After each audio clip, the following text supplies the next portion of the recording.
የአዲስ አበባ ብልጽግና ፓርቲ ጽህፈት ቤት 5 ቢሊዮን ብር ከአባላቶቼና ከደጋፊዎቼ ሰበሰብኩኛል።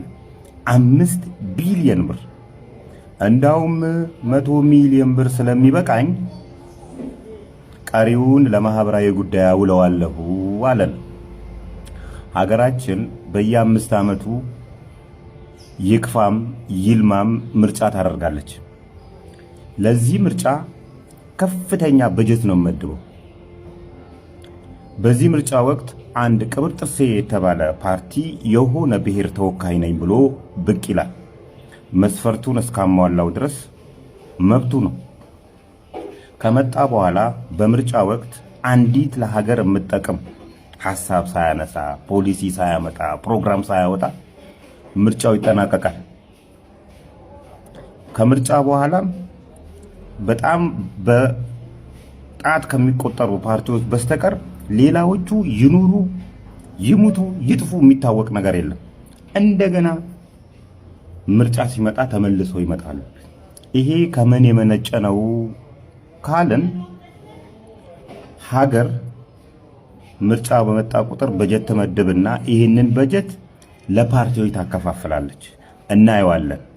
በዚህ ምርጫ ምን ያህል ፓርቲዎች ተሳተፉ፣ ምን ያህል በጀት ወሰዱ፣ በዚህም ምን ያህል ፕሮግራም አወጡ፣ ሐሳባቸውን ምን ያህል አንሸራሸሩ፣ የየትኛው ፓርቲ ሐሳብ የተሻለ ነበረ፣ ለምን ወደቀ የሚሉትን ሐሳቦች ማስረጃው ሲደርሰኝ የምናየው ይሆናል። ነገር ግን በጀት ከተቀበሉ በኋላ እነዚህ ፓርቲዎች የሉም፣ ጠፍተዋል።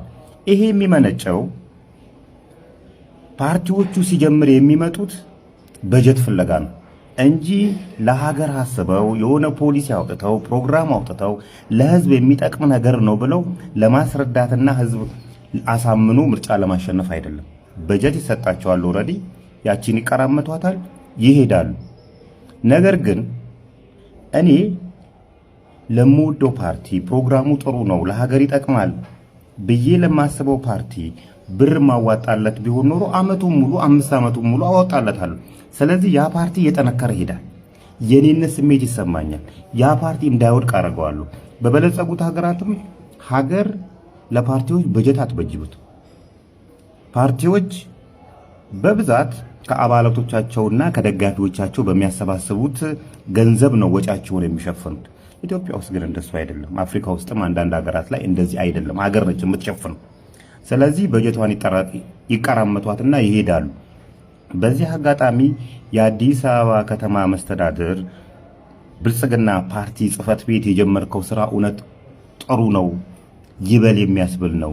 ሌሎቻችሁም ክልል ላይ ከተማ መስተዳድር ላይ ያላችሁ የብልጽግና ፓርቲ ሰዎች ወጫችሁን ከመንግስት መጠበቅ ሳይሆን ራሳችሁ እንወደዋለን ብለው አይደል እንዴ አባላቶቻችሁ የሰበሰባችሁት?